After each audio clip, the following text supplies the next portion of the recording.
One man. One man to overthrow. In the name of love. One man came in the name of love. One man came in the name of love. Shelley Winter Show, live, local, topical, and relevant. Obviously, today we celebrate the birthday of Dr. Martin Luther King Jr. And it's fascinating to me. It's really fascinating to me. Whoa. Almost fell out of the chair.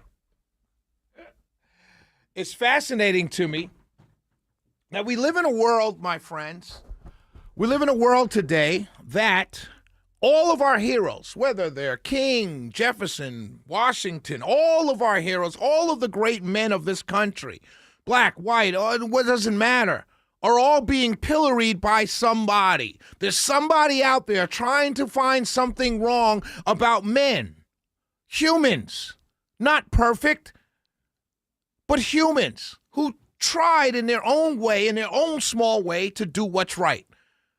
Here's a guy that came to love people. I know that love is ultimately the only answer to mankind's problems, and I'm going to talk about it everywhere I go. And because we live in this social media-driven world, there's always got to be something. I'm going to be a contrarian. He was a communist. He cheated on his wife. All of these things. Do I care about that? Not really. I get if you got money from the communists because, I don't know, maybe the people here weren't treating you well. I don't know. You got shot. Somebody killed you. A lot of people were happy about you being killed. So clearly you were having an impact. Clearly, someone was afraid of your message. Somebody, someplace, set it up for you to be murdered. And by the way, let me say this to everybody listening. Martin Luther King Jr. did not die for us. He was murdered for this country. He was murdered. He didn't die for us. Jesus died for us. Martin Luther King was murdered. Understand that. Words matter. He was murdered by hateful, small-minded, dare I say, lonely people. He was murdered. And all he wanted was people to be treated equally. The words on a piece of paper, treated and supposed to stand. Now you got people making documentaries. You got people going on. You got people talking about he didn't really believe in Jesus Christ. Let me tell you something. Martin Luther King may or may not, the FBI says he cheated on his wife. But those same people that would tell me that Martin Luther King cheated on his wife, I love Donald Trump. Martin Luther King didn't believe in Jesus. That's what they say. But I love Donald Trump, who came along and said, hey, do you have a Bible? And misquoted a verse and said, yeah, I sleep with a Bible on my bed. And everybody went for it. All right, I didn't. I said, oh, I don't care if you're religious or not, Donald. I like you anyway. I don't care about your belief system. There's no litmus test to run for president. MLK was funded by the communists. But it's okay to get a plane from the Muslims that you don't want to live in your neighborhood. I can go on and on and on about the hypocrisy from so many small-minded, hateful, evil people on both sides of the aisle. I know one thing about Martin Luther King.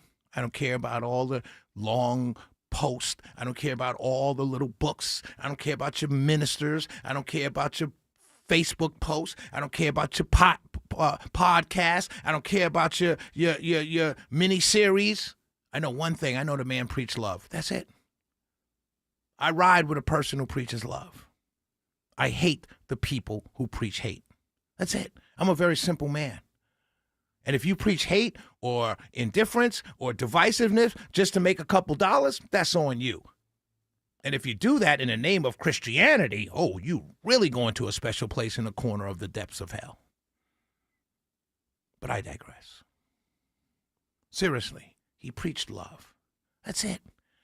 Love your neighbor as you would yourself. That's it. Treat people fairly. That's it.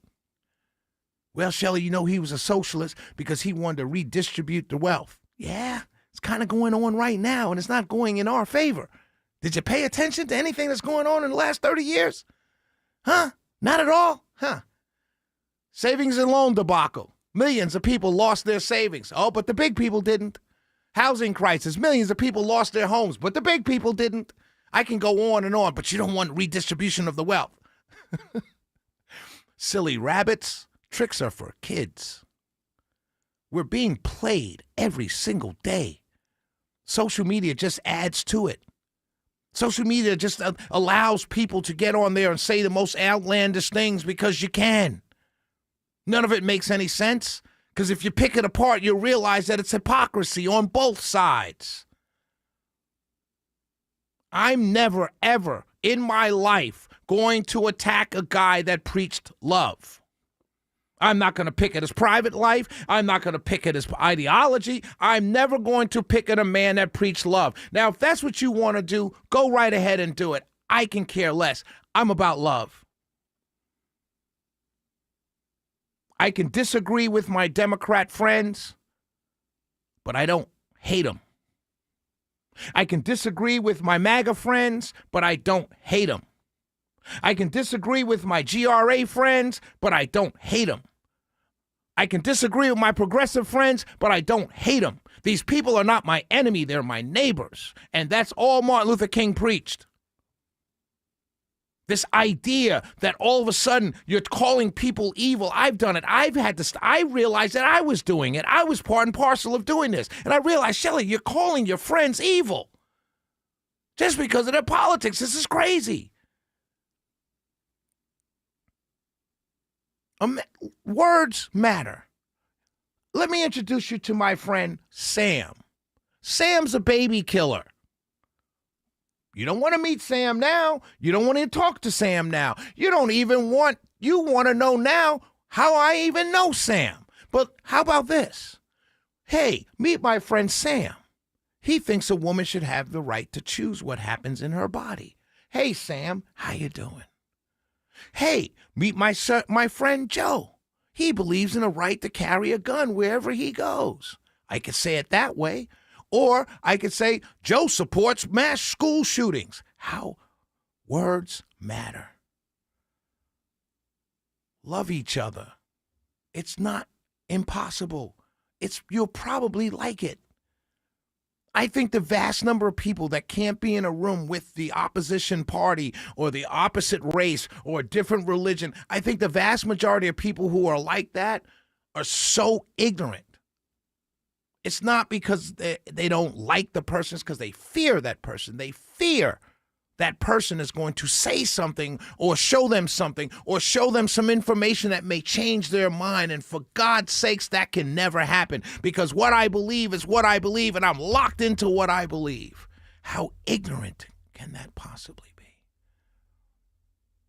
Ladies and gentlemen, one man came in love. One man came in love.